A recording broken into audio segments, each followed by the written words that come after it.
Crochlet the cappuccino. Leaghaid cappuccino sin moich. Go má leisceil. Bhí mission seo chuagnú mad rúta. Sin moich sa. Camag rá go le ceart go man seo. Sé sinní moiachsa an leagan ceart. Could an hAidiachtaí said animacle. Mas mean le béim a chur an hAidiachtaí, but cheart dribble bag treshe a chur leis an animacle. Mar hampla.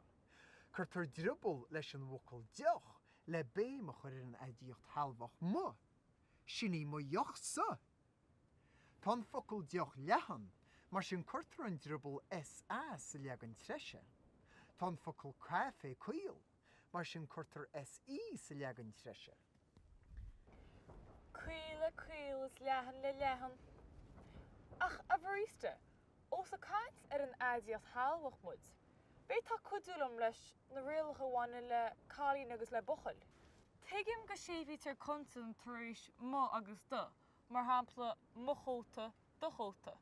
Agus tuigim an idir olracha má céanna. R, war agus a móta orú. R góta, R19, war góta, A19. Ach, más le cáilín nó más le bochail rud? Well, bí marall aisteach orm faoin gáilín agus faoin mochail. Tá leis an éasca. Cuoin fegin le tir mór. Cá sí in na seasa. Iris susa fegin agus seasar war an ard.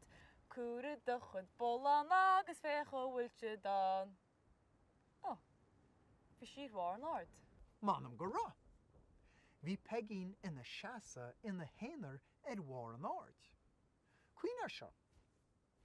Mas a caint faoi chalín atá tú, ná chur sé bhar chunsan, mar hampla, is le pegin an cóta sin, sin é a cóta.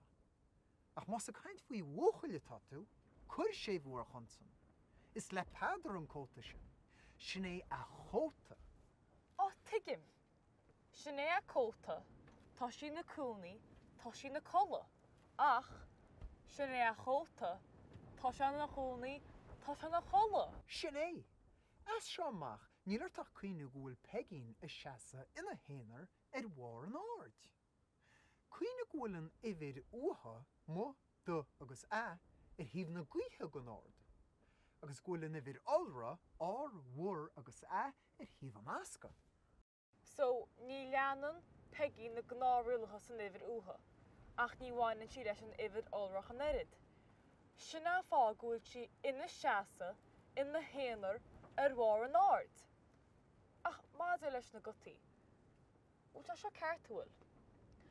Má hagan na hAidiachtaí manú dúribh chota, amach go bó leis an nó, is isteach le úscha móg. Más leis sin é fága focail martás, más leis é BH go bra. Sná din imrí faoin ivid olra, ó leanan urú ar mhórasa. Ó leanan urú ar mhórasa. Go hálinn, bravo, a bhéit an chafe alla de hell. Go má tú go mháil, nis, seochait do chafe. In dhéanach leis an leagan treshe. Tá muid go má.